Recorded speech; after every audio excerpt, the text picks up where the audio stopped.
Voilà, Jésus qui fait une réponse à ce scribe qui demande quel est le premier de tous les commandements, qui fait une réponse qui est habituelle de son temps. En ce sens, Jésus est comme d'autres rabbis, comme d'autres rabbins de son temps, qui faisaient cette réponse. Le premier commandement étant donc ici, écoute Israël, le Seigneur notre Dieu est l'unique Seigneur. Tu aimeras le Seigneur ton Dieu de tout ton cœur, de toute ton âme, de tout ton esprit et de toute ta force. Et le second, tu aimeras ton prochain comme toi-même. Le premier commandement, c'est la profession de foi juive. Il est important de le savoir, ce que professent les Juifs. Une phrase, écoute Israël, le Seigneur notre Dieu est l'unique Seigneur. Voilà la profession de foi juive, et qui continue avec ce que je dis, et puis qui continue ensuite ainsi.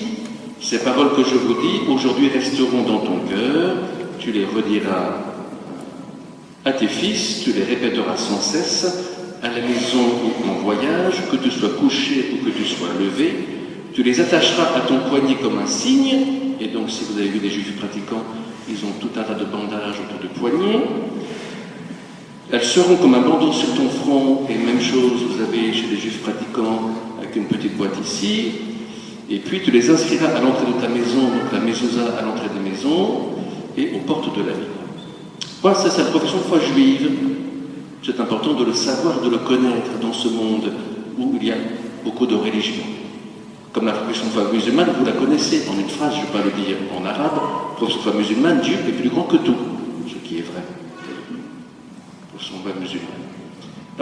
La profession de foi chrétienne, en une phrase, c'est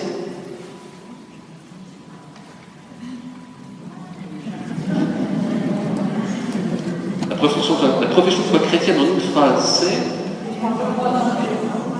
c'est quoi? Le Christ est ressuscité des morts. C'est ça la profession de foi chrétienne, en une phrase. Retenez ça. Le Christ est ressuscité des morts, c'est notre foi. Une phrase. Et il est important de le savoir, rendre compte de ceci. Alors ce qui m'intéresse ici, et je vais commencer ainsi, je vais continuer, même si je vais dans le livre de Deutéronome, un petit mot. Deutéronome, ça veut dire deuxième loi. C'est un texte qui est mis dans la bouche de Moïse, alors tout à fait à la fin de la traversée du désert, puisque ça se passe la 40e année, le 11e mois. Donc c'est vraiment tout à la fin, il reste un mois encore à vivre dans le désert, et Moïse, il fait son testament ici, c'est ainsi que c'est écrit, avant de mourir de l'autre côté du Jourdain, puisque lui ne rentrera pas en terre promise, il donne donc son testament. Et c'est un écrit qui n'a pas été écrit du temps de Moïse, mais au moment où le peuple était installé sur sa terre et commençait à la perdre, cette terre. Le peuple a perdu cette terre, et c'est là que le peuple découvre, en perdant sa terre, que le don de Dieu n'est pas un dû. Le don de Dieu n'est pas un dû. Comme tout dans la vie. Le fait que je sois là pour célébrer la messe, ce n'est pas un dû. C'est un don, par exemple. Mais quand on vit en famille, le fait de faire la cuisine, ce n'est pas un dû. C'est un don. Le fait d'aller mettre les poubelles dehors, ce n'est pas un dû. C'est un don aussi. Et que si c'est un don, on dit merci pour ce don. On remercie.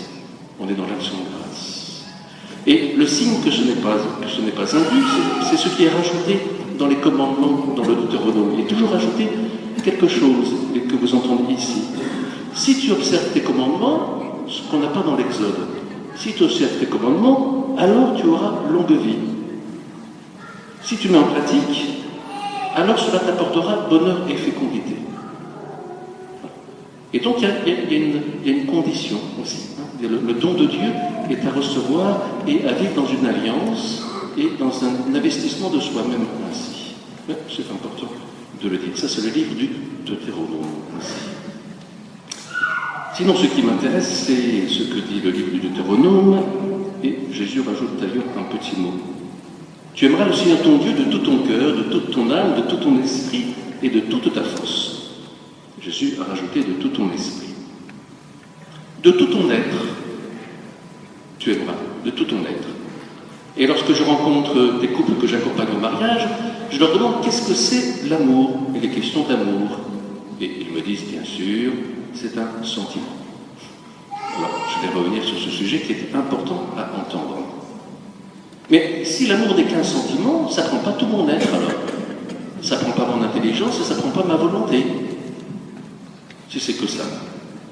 Et pourtant, quand on se marie, on y met bien de l'intelligence et de la volonté.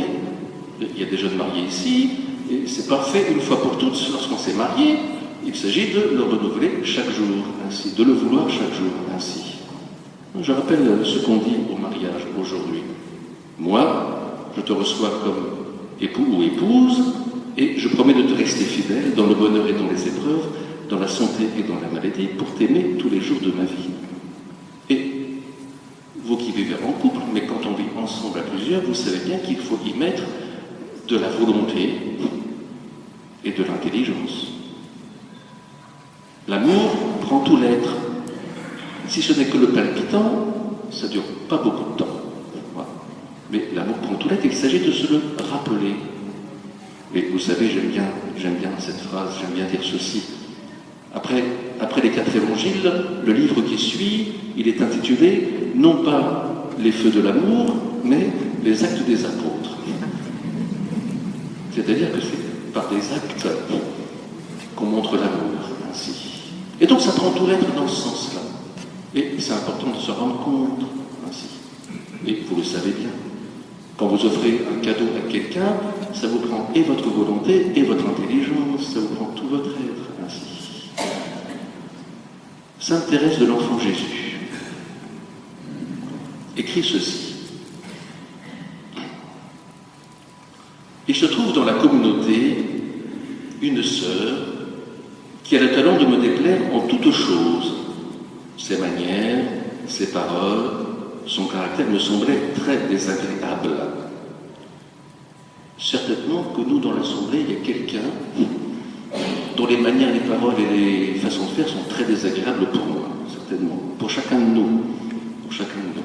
Ça veut dire que nous sommes dans le cas de Sainte Thérèse. C'est intéressant. Continuons. Cependant, c'est une sainte religieuse qui doit être très agréable au bon Dieu. Aussi, ne voulant pas céder à l'antipathie naturelle que j'éprouvais, je me suis dit que la charité ne devait pas consister dans les sentiments, mais dans les œuvres. Alors, je me suis appliqué à faire pour cette sœur ce que j'aurais fait pour la personne que j'aime le plus.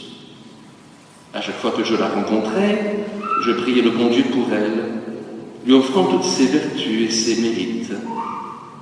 Je sentais bien que cela faisait plaisir à Jésus, car il n'est pas d'artiste, sous-entendu Jésus, qui n'aime à recevoir des louanges de ses œuvres.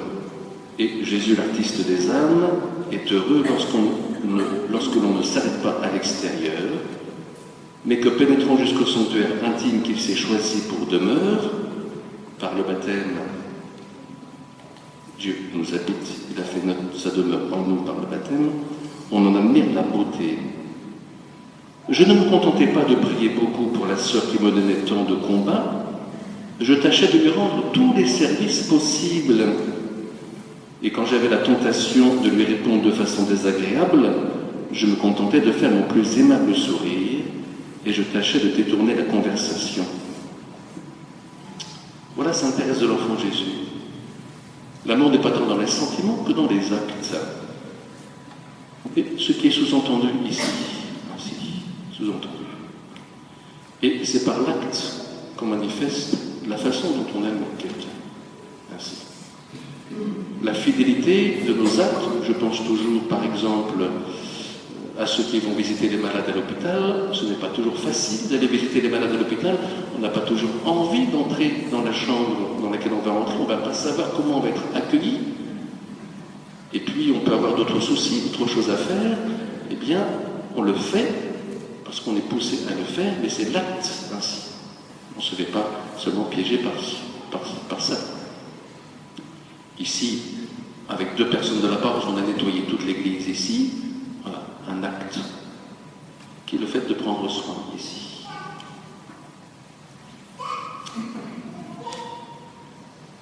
L'amour est donc une décision.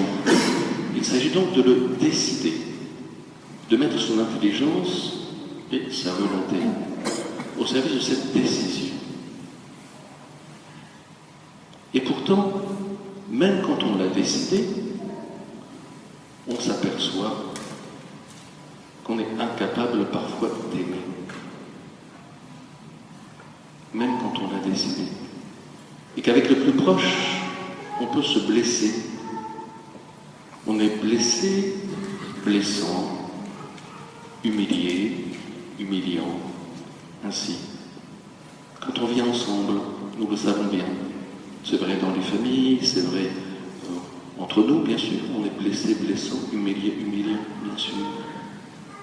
Et qu'on voudrait en même temps, on voudrait aimer. On le décide même. Et pourtant, on se fait reprendre ainsi. Et tout à l'heure, lorsque nous allons nous donner la paix du Christ, c'est pas tant d'embrasser ceux qu'on aime, juste à côté, que de se dire je fais la paix avec ceux qui sont dans l'assemblée, en donnant la paix à mon voisin, ma voisine, qui représente toute l'assemblée ainsi. Je voudrais vous parler de frère Christophe, moine de Tibérine, mort martyr, qui va être béatifié avec les autres le 8 décembre de cette année. Il dit ceci: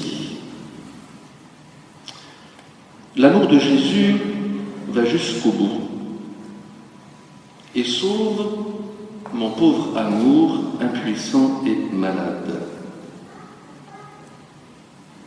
L'amour de Jésus sauve notre amour. Et mon pauvre amour, il préfère parfois mourir plutôt que d'être l'ami de Jésus sans jamais réussir à l'aimer en vérité.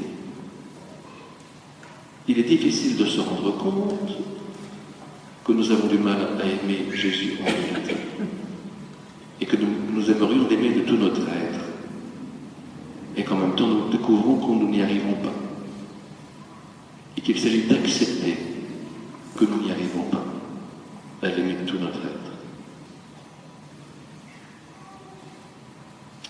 Jésus sauve l'amour qui se meurt de ne pouvoir l'aimer, en lui donnant d'aimer comme lui a aimé.